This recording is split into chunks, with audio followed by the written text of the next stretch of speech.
Welcome to the Dan Sports Tips MLB preview show for today, the 7th of July. It naturally follows. We had a good day a couple of nights ago, so we were always going to have a shocker yesterday. We are sitting at just over 60 points up on the year as we continue grinding and treading water, just waiting to take off and get back going in the right direction. I'm going to look at 3 games today. The Los Angeles Angels and the Tampa Bay Rays is an early start. The Tampa Bay Rays have been slumping for an extended period of time. They do get to see Hector Santiago of the Angels today. Santiago has a terrible record against the Rays, who do hit left-handed pitching really well. In particular, Steven Souza, Brandon Guyer and Evan Longoria, who will play today, and Steve Pearce, who is sadly on the disabled list, would also add to the lineup against the lefty Santiago, who has an ERA against the Rays over 8. Blake Snell will pitch for Tampa Bay.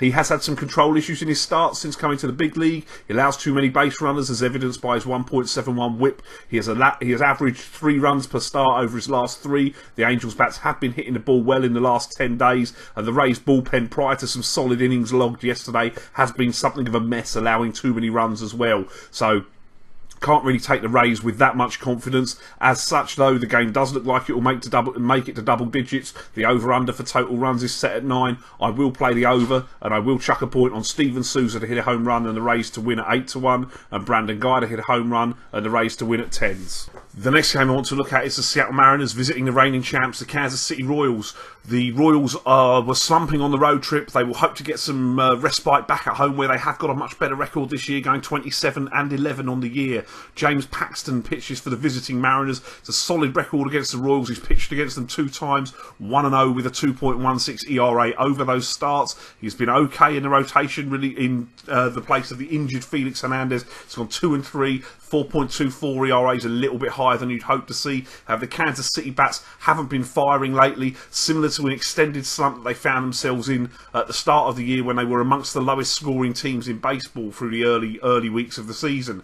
Danny Duffy's been excellent for the Royals since he transitioned from the bullpen to the rotation, but he has developed something of a home run habit since becoming a starter this year. The Royals boast plenty, the Mariners boast plenty of power from both sides of the plate. The Cano has hit Duffy well despite being a left-hander.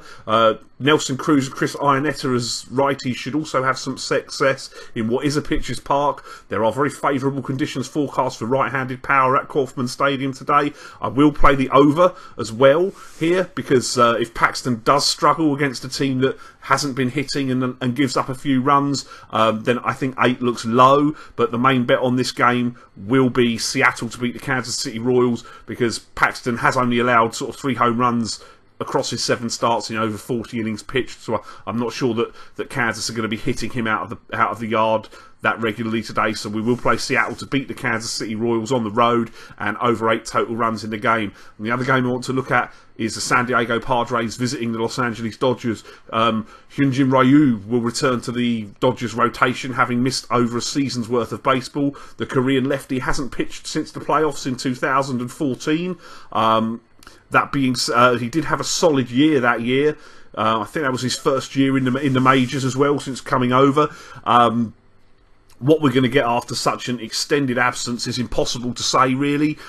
We do know that San Diego hit left-handed pitching quite well. Drew Pomeranz will pitch for the Padres. He's a lefty as well. As such, he will neutralise Corey Seager. The young shortstop is easily the Dodgers' best hitter this year. Pomeranz has allowed 1 run over 7 innings, the only time he's faced the Dodgers this year, which was also at Chavez Ravine Dodgers Stadium. That does look to have recovered from a shaky run of a couple of starts in the middle of June. He has pitched consistently well again in the 2 starts since. He's easily the best pitcher that the Padres have to throw out there, and odds against, I certainly think the San Diego Padres are worth a play to beat the Los Angeles Dodgers today.